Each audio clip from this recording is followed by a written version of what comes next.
I'm back. Actually, no, I'm not. I'm still on my holiday, but I have popped in today. Today's Saturday. And the reason I popped in is that Mrs. Rift is at home. She's working from home. She's got some meetings and some clients and whatnot online. So I'm not allowed to be at home when she's doing that. So unfortunately, I've had to come down to my man cave here and do some bits and pieces. So I figured, because I haven't filmed a video for Sunday, as you're watching this today, we may as well get some stuff done. So I figured I'd just waffle on at you for a bit about random stuff while I deal with the admin and all the deliveries I've had and bits and pieces. I've got some race car stuff to do as well. So maybe we'll do a little bit of a Q&A whilst we're here, but I don't want to take up too much Q&A time because that'll be obviously Wednesday's video. But I haven't done any work this week because I've been away, so I haven't really got much to show you. So yeah, I'm just wasting time here in the workshop today before I can go home and put my feet up and do some other bits and pieces. I had a question. I can't remember who it's from. Sorry, I'm sideways. 2 seconds. I can't remember who it was from. God, I haven't started this one very well. About potentiometers and which brand I used. It's not a simple question. You still recording? Yes, you are. Because I don't have a preferred brand overall. I use different brands for different applications, and so it's not necessarily I recommend you use this or don't use that, because I'll explain. The main where I'm generally at the moment is my starting point is CTS dimpleback pots, and we call them dimplebacks because they've got this this dimple in the back of the pot. It's self-explanatory, really, and I really like them. They've got a nice rotational torque on them. The tapers are good. I think they're all J tapers, so nice vintage taper on them. You can get them in all different resistances and stuff. And now I'm currently using these on all of my black and brown panel stuff. I've used them on the Trainwreck Express build. I used them in the Baseman Restoration, the 135. So they're generally what I use as a go-to. Now, they are vastly different to the flatback ones, which are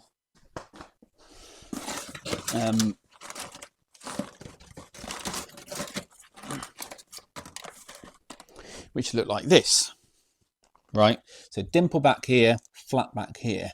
They're built very differently, different tapers, different tolerances, and all those things. These are rubbish. Don't bother. If you're going to use CTS, use the dimple backs. I use the Bourne's HRTs in my Tweed builds, but that's not entirely true, because the only Tweed builds that I currently do are the Americana, and that's all 1 meg logs, and the Lazy J rebuilds, again all 1 meg logs. Why do I use those? Well, the 1 meg logs on the CTS dimplebacks are great. On the flatbacks, they are effing useless. Excuse the language. The HRTs, the Bournes, for Tweed circuits, they seem to have the right taper for a Tweed circuit. They don't have that dead zone down at the bottom end. They don't come on too strong as well, and the rotational torque is really nice on them. So for like 5E3 builds, stuff like that, I prefer to use the Bourne's HRTs. They are now discontinued. We discussed that. In fact, the entire HRT range is gone, but you can still buy them. They haven't been manufactured for a few years, but there are stocks galore. And I get them from a number of places. On the Ainsley Lister Signature, we actually use standard alphas. They give Ainsley the tolerance, the taper, and the sound that he wants. And it's one of those classic examples of where you get a better sound or better performance, not from the most expensive option out there. And so I always say to people, just try them. Try different types. Don't assume the most expensive one is going to be the best, and don't assume that the cheapest one is going to be the worst. Try it in your circuit, in your application. You may be surprised. Yeah, so we are application specific rather than globally. Cool, that makes sense. So that's what I use with the pots.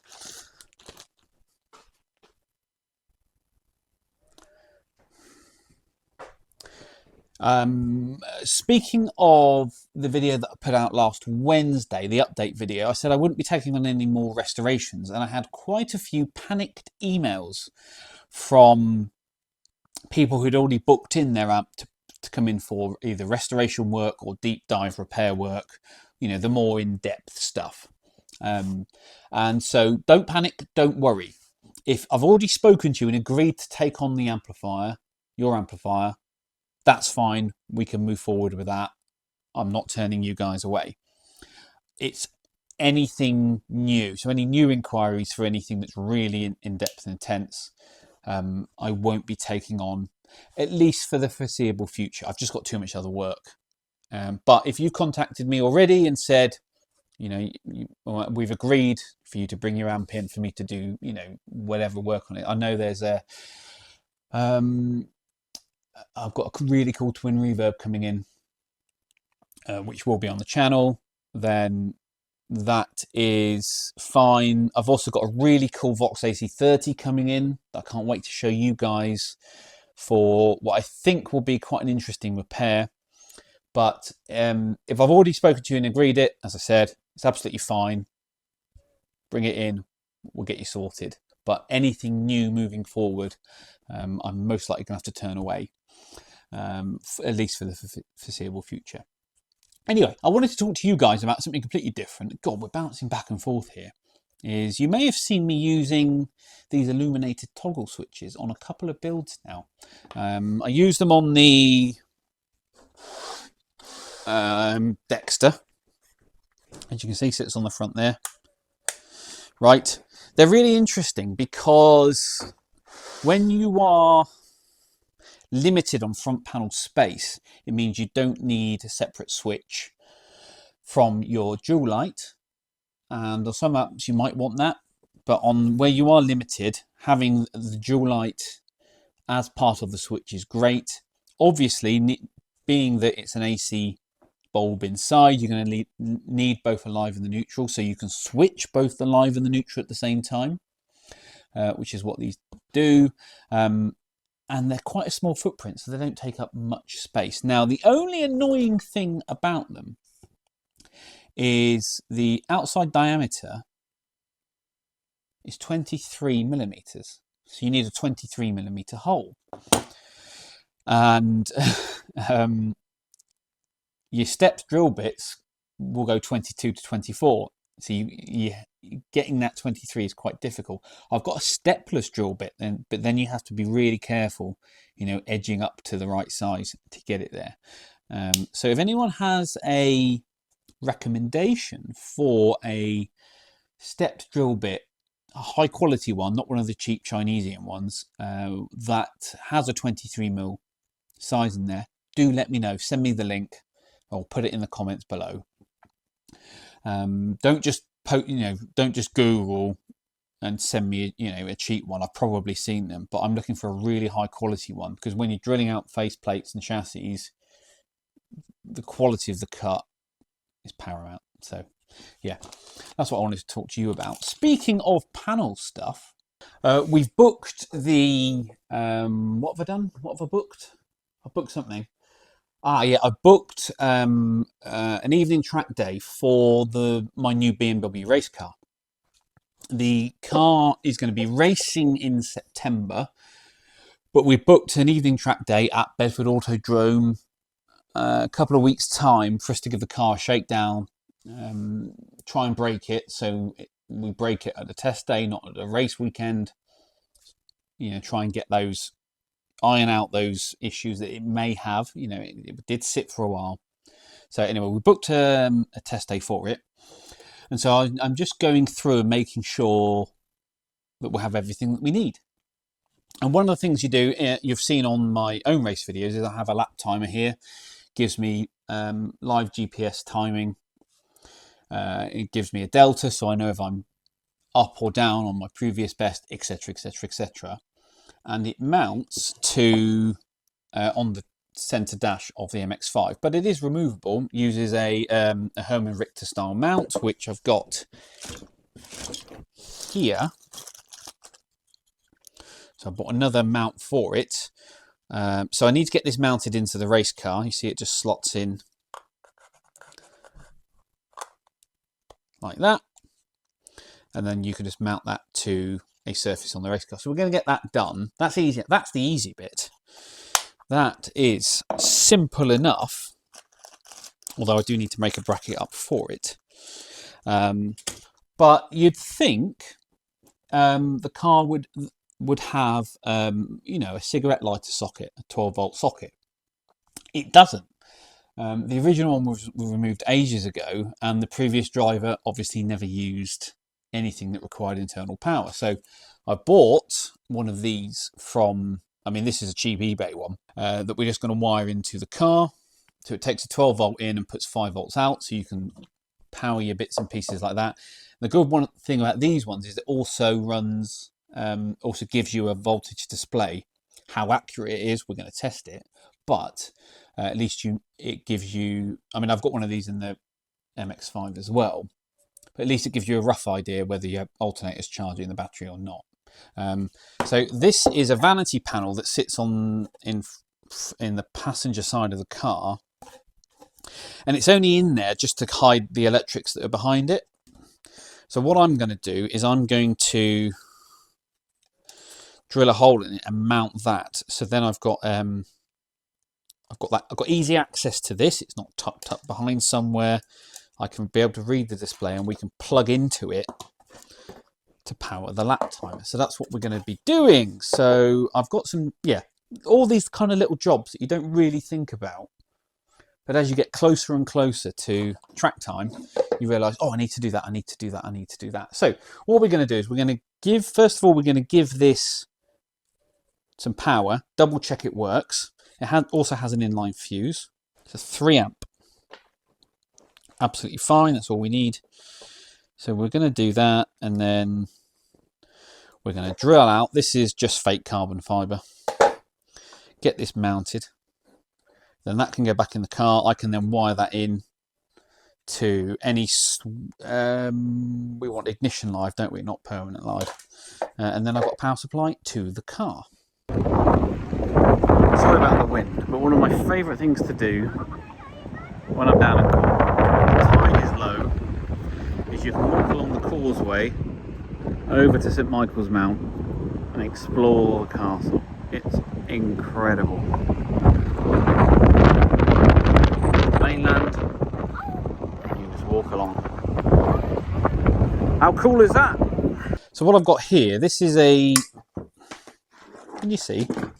This is a variable DC power supply. Goes up, I think it goes to 30 volts. It's mains powered. It's quite clever. This was part of all the stuff I got from Martin Whelan when he closed up his shop. So I've got my own voltmeter connected to it, and I just turn the witch hat knob until we get, oh, what have I done there?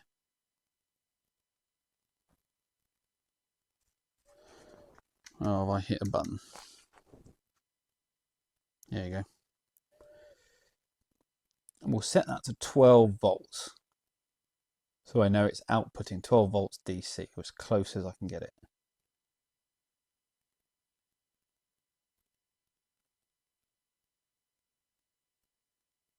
Yeah, cool. You see that? Then what we'll do is we'll connect this up and see if the displays match. More than anything, just because I'm interested to what this thing does. So let me just Don't even want that, so I'll cut you off. Get out of there.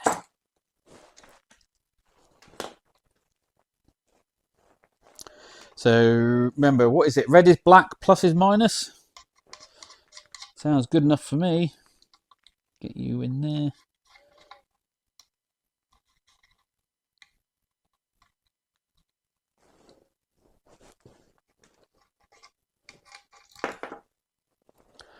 Oh, behave.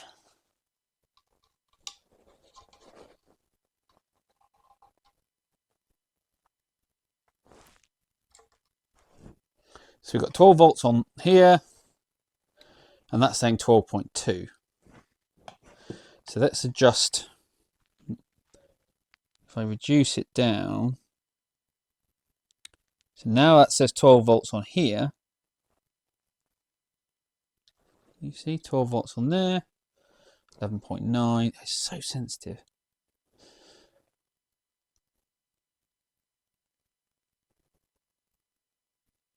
Behave. 12 volts on there, and this is saying 11.75. So it's, yeah, it's close enough for motorsport, but it will do. Is there anything else I want to test on this? No, be fine. Turn all that off. Right, let's have a think about this then, shall we? Are you still recording? Yes, you are. You're now viewing this as you'd view it if you were sat in the driver's seat. And I want it this side. I want it to sit this side. And there's nothing behind here immediately that's going to foul on. So I could place it wherever I want, but I think more over this side is where I want it to be. Masking tape.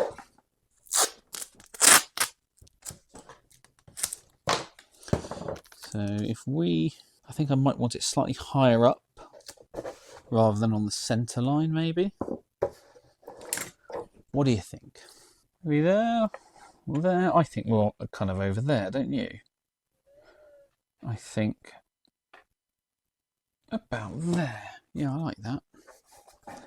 So maybe there. It's the center line. Did I tell you that we're going to arrive and drive this car? So we're going to hire it out next year.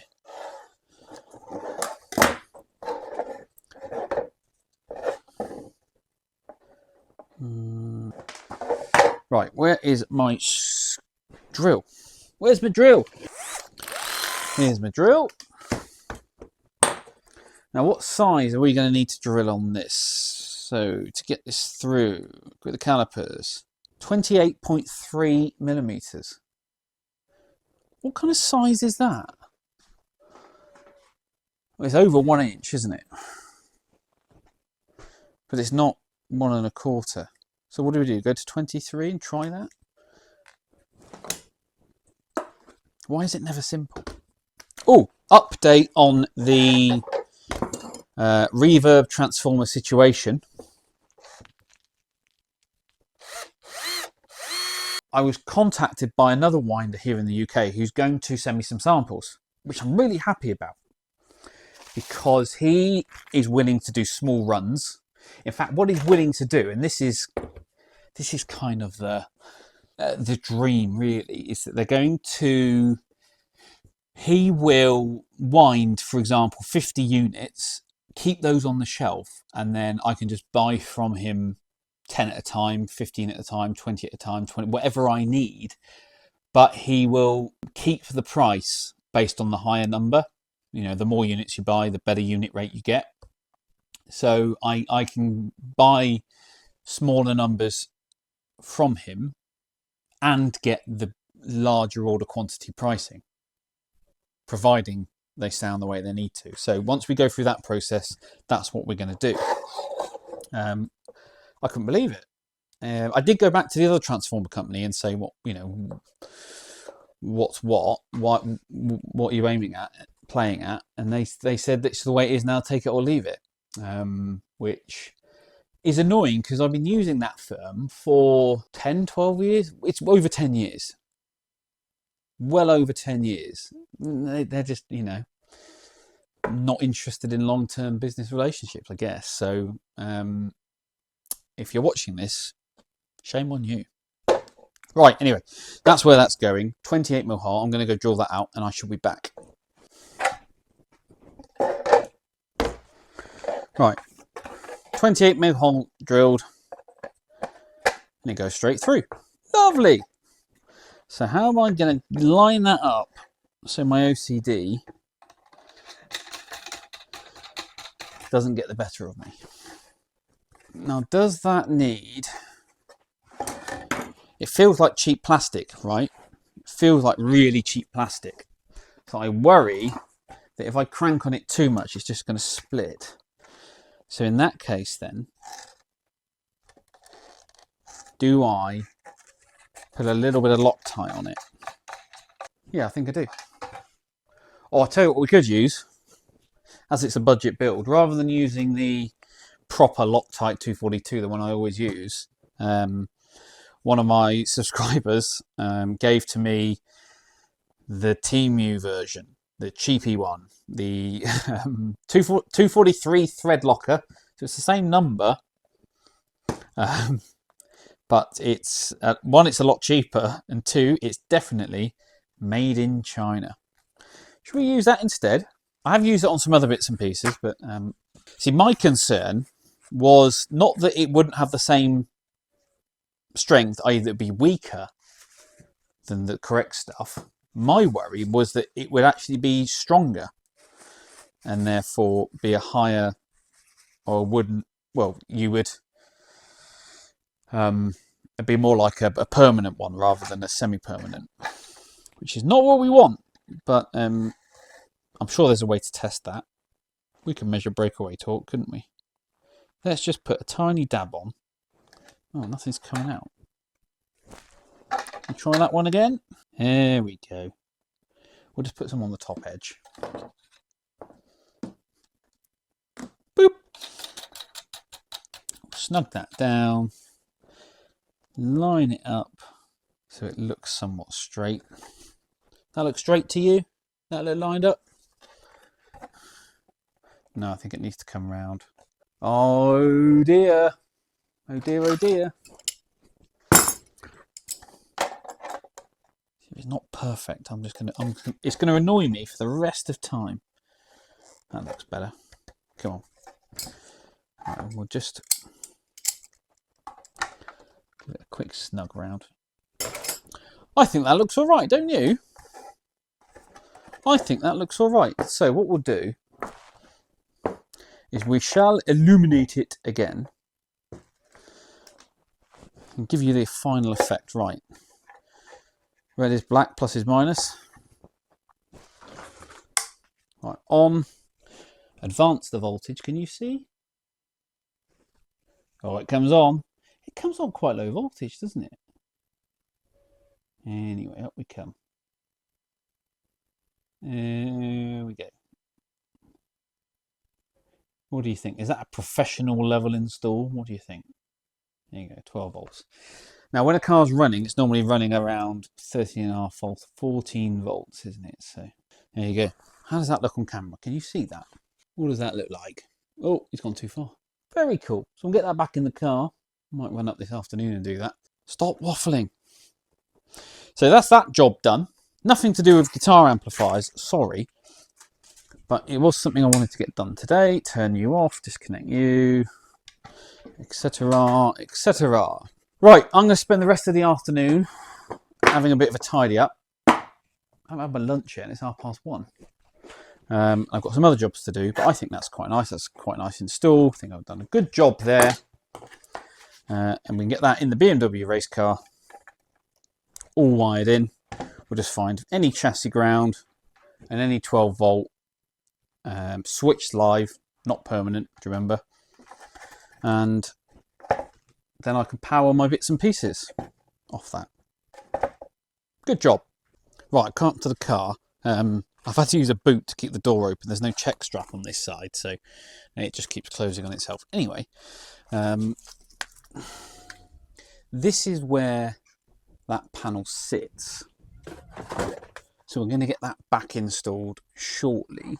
I thought while we're here, we should see if we can identify the 12 volts. So we've got all these electrics behind here. Now apparently the E36 Compact had a 12 volt socket that was on the with a number of switches and things around here in front of the gear stick. Obviously that's been removed because it's a race car, but there should be the wiring for it somewhere. But it looks like somebody's been in and removed a lot of the stuff that isn't needed, which is often the case with race cars.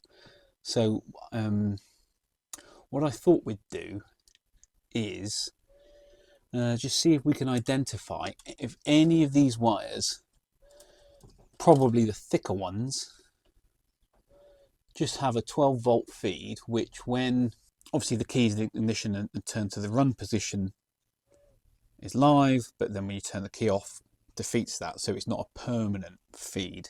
Not that it would matter really on a car like this because we've got a master switch anyway, but I figured we'd have a good look up in here, see if we can work out what's what. So where is my voltmeter? DC volts. Because ideally I would connect to the original 12 volt socket loom, but I don't know where that's going to be. You also got a lot of extra wires as well. Okay, so black to chassis. It's all painted. Where's some exposed metal? Roll cage maybe? Have any of these got 12 volts on them? That does. That one there, 12.44. Can you see that? So this red with yellow stripes. Behave. So we can tap into that one. Not that one, but that one's definitely got 12 on it. This big brown one over here, no, nothing on there. So we know that might be the one that we tap into. The only thing I need to do is check that when I turn the ignition off, that one defeats itself. But I think that will be our solution.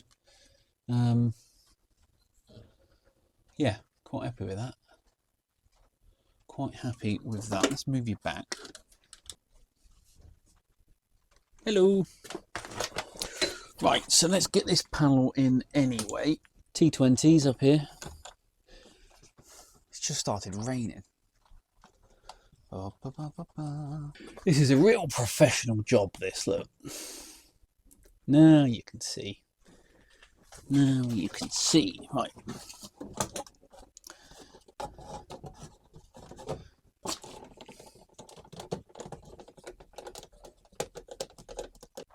So that's what that's going to look like. I think that's quite nice, don't you? You think that's a nice install? Yeah, I do. I think that looks quite smart. So I'll have to wire it all in another day because I haven't brought my wiring tools. I think that's quite smart. Now, here's the other thing. Bear with me. Just going to come and sit in this side. Sorry, it's not elegant. Oh! Right, I'm in. There you go, look, you can see. There's my pins. Right, so what do I need to do? We need to work out the best place to mount the timer. And the only straight flat surface that I've got is this. But even if I get it angled as far over like that, it's not exactly the best view from the drive. So if you're sitting here like a driver, you're going to have to look over, aren't you? Quite far. Ideally, you'd have it mounted up there like that, wouldn't you? That's where you'd want it. So how am I going to convert that to something that mounts on there? Driving along, racing, da-da-da, quick look at your timer back here. Because of the vents, can't mount it there. The other thing I did think was, you see that someone's already had something mounted here on the side of this binnacle. So we could create a bracket so it sits there. Maybe it's too close to the master switch. I think we need to find a way to get it mounted up there, don't we? Yeah. That's going to be what we're going to have to do. So I need to find a way. Problem is, you can't use suction mounts in motorsport. You have to use permanent fixings. So this, see, that would screw into something. So I'm still going to need like a mount here. So I guess you could have like a three-sided thing that doesn't come up too far, that can then mount to, and it still gives you the angle adjust that you'd need for the driver, but also doesn't come up too far, so you're not blocking your view out the front. You kind of still want it there, don't you? That's going to be where it goes, I think. It's going to have to sit on the dash like that. I wonder if you could get like an iPad mount and modify it so it, rather than suction it. Because you get the wobble with those. You want it attached. So I'm going to have to create something, aren't I? I'll draw something up and show you. Anyway, that's that. Yeah, it's coming on quite nicely, this. Fire extinguisher is all ready to go. Blah, blah, blah. Starts on the key, this thing.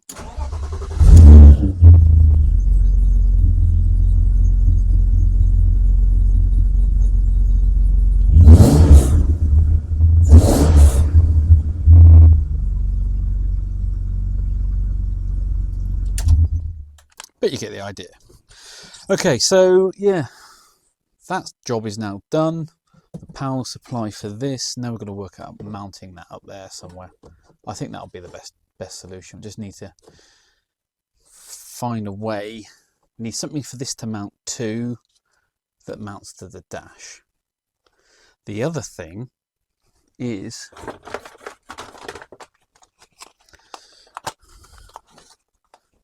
whilst I'm thinking about it, the kitchen timers. We need two of them. One for total race time remaining, the other for the pit stops. So I just wonder, can we get a roll cage mount and they sit up there?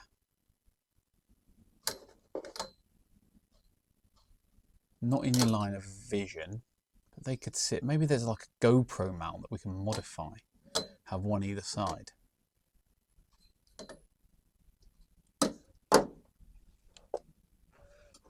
Slightly magnetic, but that's not going to survive high G cornering.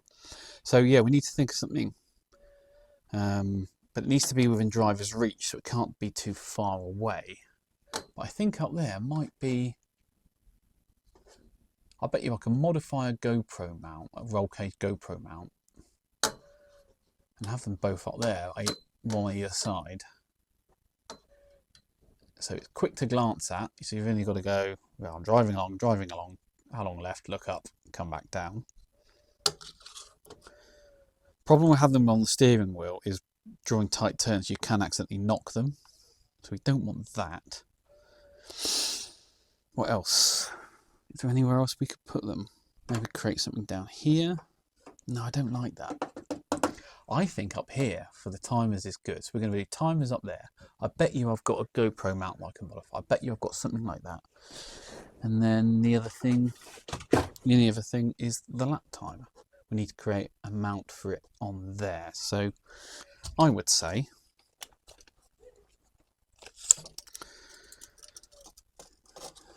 probably 4 inches going backwards. What do you think? 4 inch or 3 inch legs, and then it'd have to be no taller than that unit, which is about just under 3 3/4, isn't it? So it wouldn't need to be much, but just a three-sided. But then how do you mount it to there? So you'd need flanges on the bottom. I need to draw something up. I know what I mean in my head. Anyway, That's where we are. Let's reverse it back. Anyway, that's it then, guys. Thank you very much for watching once again. As always, please give this video a thumbs up, or your comments and questions down below. Subscribe if you haven't already. If you're feeling super generous like these guys have, why not join the channel? And I will catch you all at the next one.